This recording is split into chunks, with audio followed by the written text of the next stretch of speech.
નમસ્કાર મિત્રો, હું છું ભૂમિકા તળાવિયા. ફૂડી બીટી ચેનલમાં આપનું હાર્દિક સ્વાગત છે. આજે આપણે બનાવીશું પાસ્તા પીઝા. તો એના માટે સૌથી પહેલાં એક પેનમાં 4 ગ્લાસ જેટલું પાણી ગરમ કરવા મૂકીશું.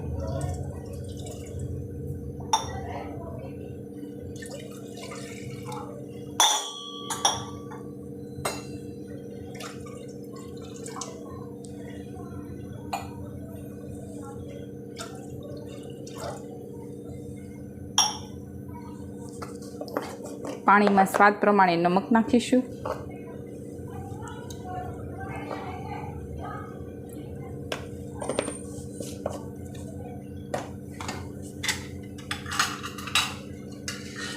એક ટેબલ સ્પૂન જેટલું ઓઇલ ઉમેરીશું.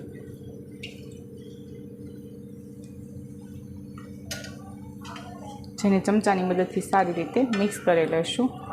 પાણીને પહેલાં સારી રીતે ઉકાળી લેવાનું છે. પાણી ઉકળી ગયું છે. હવે આપણે એમાં પાસ્તા ઉમેરી દઈશું. પાસ્તાને આપણે 80% જેટલા જ કૂક કરવાના છે. જો વધારે પડતા કૂક થઈ જશે તો ચીપકી જશે, સ્ટીકી બની જશે. એના માટે 80% જેટલા જ કૂક કરવાના છે. જે રીતે આપણે બાસમતી રાઈસ તૈયાર કરીએ છીએ એમ.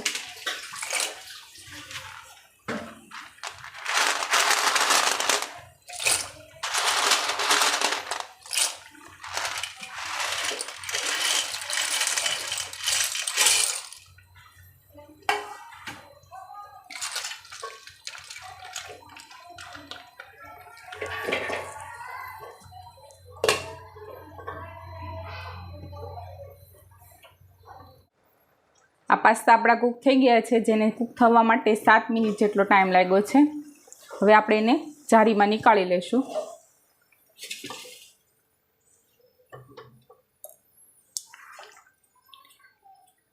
બોઇલ કરતી વખતે આપણે એમાં ઓઇલ ઉમેર્યું છે, એના લીધે તમે જોઈ શકો છો એકદમ છૂટા છૂટા આપણા પાસ્તા તૈયાર થયા છે.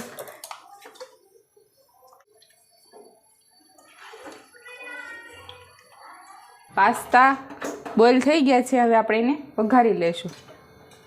એના માટે એક પેનમાં 2 ટેબલ સ્પૂન જેટલું ઓઇલ ઉમેરીશું.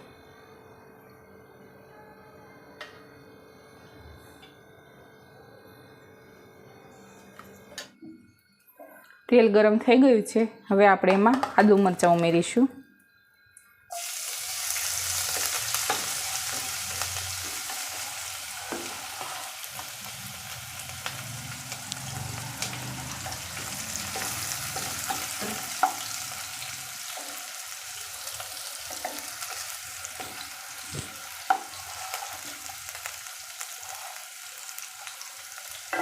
ત્યારબાદ કેપ્સિકમ ઉમેરીશું.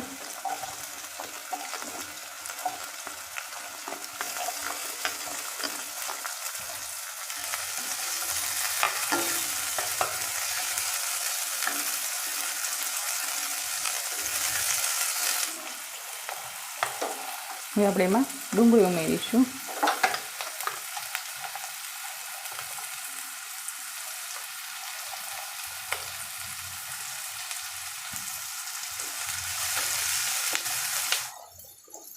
હવે આપણે એમાં કોબીજ ઉમેરીશું. તેમજ ગાજર પણ.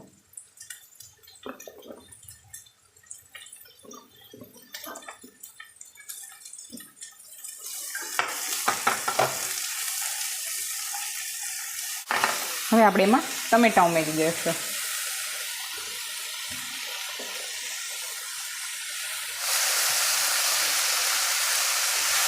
જેને સારી રીતે મિક્સ કરીને મીડિયમ ગેસની ફ્લેમ પર 5 થી 7 મિનિટ માટે કૂક થવા દઈશું.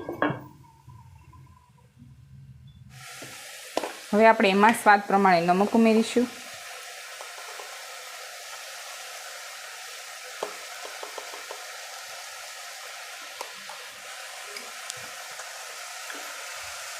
એક મોટી ચમચી જેટલો સોયા સોસ.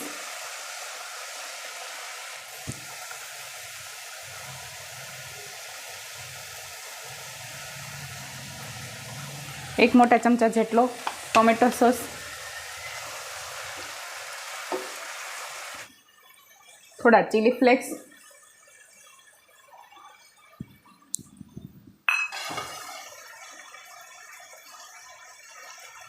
અડધી ટીસ્પૂન જેટલું હળદર, 1 મોટી ચમચી જેટલું કાશ્મીરી લાલ મરચું, જેમાં આપણે 2 મોટી ચમચી જેટલું પાણી પણ ઉમેરીશું. હવે આપણે એને 5 થી 7 મિનિટ માટે કૂક થવા દઈશું. પાસ્તાનો મસાલો સારી રીતે કૂક થઈ ગયો છે. તો તમે જોઈ શકો છો પાસ્તાનો મસાલો સારી રીતે કૂક થઈ ગયો છે. હવે આપણે એમાં પાસ્તા ઉમેરી દઈશું.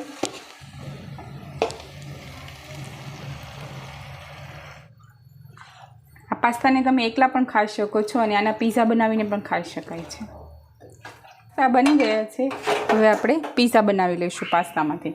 એના માટે એક પેનમાં થોડું બટર ગરમ કરવા મૂકીશું.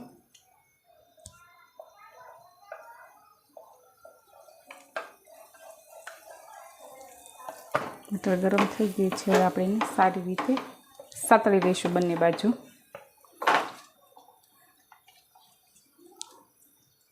બીજી બાજુ પણ બટર લગાવીશું.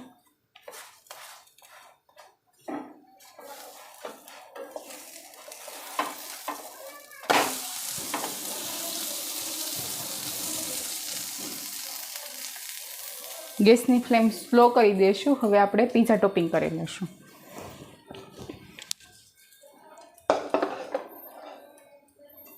એના માટે આ રીતે તૈયાર કરેલા પાસ્તાને પીઝા બેઝ પર સારી રીતે સ્પ્રેડ કરી લઈશું.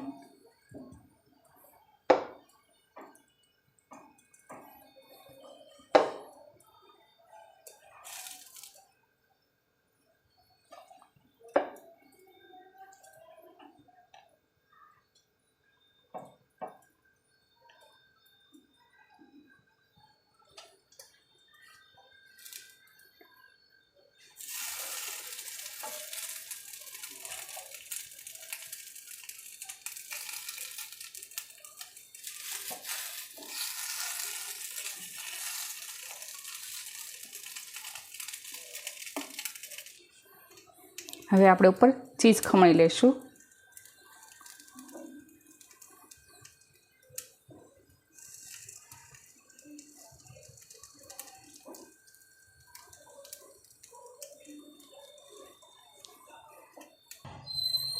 હવે આપણે એને ઢાંકણ ઢાંકીને 2 મિનિટ માટે કૂક થવા દઈશું.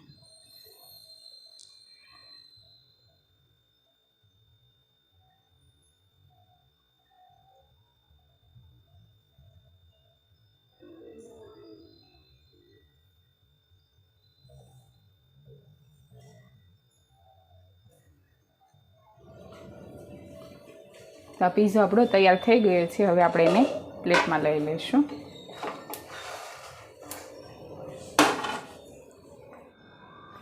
જો મિત્રો તમને અમારો વિડીયો પસંદ આવ્યો તો લાઈક કરો, શેર કરો અને કમેન્ટ કરો તથા અમારી ચેનલને સબસ્ક્રાઈબ કરો. Thank you.